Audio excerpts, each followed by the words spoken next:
ఈరోజు నా జీవితంలో చాలా హ్యాపీయెస్ట్ డే. ఎందుకు ఆ మాట అంటున్నానంటే 87 ప్లేసెస్లో ఒక నూతనమైన కాన్సెప్ట్ కోసం 1 ఫ్యామిలీ 1 ఆంటర్ప్రెన్యూర్ అందరూ ఉద్యోగాలు ఇస్తూ ఉంటారు. నేను ఉద్యోగమే కాదు నిన్ను పారిశ్రామికవేత్తగా చేస్తానని చెప్పిన మొట్టమొదటి ప్రభుత్వం తెలుగుదేశం ఎన్డీఏ ప్రభుత్వం. అలాంటి ఒక హిస్టారికల్ డే. అనేక సార్లు నేను ముఖ్యమంత్రి అయ్యాను, అనేక పెట్టుబడులు తీసుకొచ్చాం. అందరూ మాటలు చెప్తారు, నేను చేసిన పనులే నాకు సాక్ష్యాలు.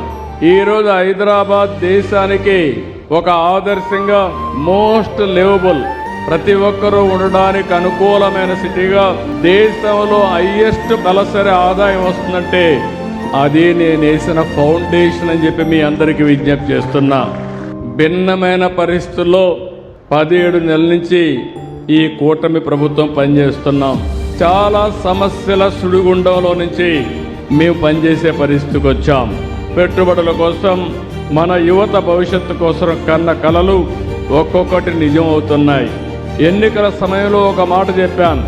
ఆ రోజు నేను చెప్పింది నాకు అనుభవం ఉంది, చేశాం, మళ్ళీ హామీ ఇస్తున్నా. సమిక్షేమం, అభివృద్ధి, సుపరిపాలనతో ఏపీ బ్రాండ్ని మళ్ళీ బిల్డప్ చేస్తానని నేను ఆ రోజు చాలా స్పష్టంగా చెప్పాను.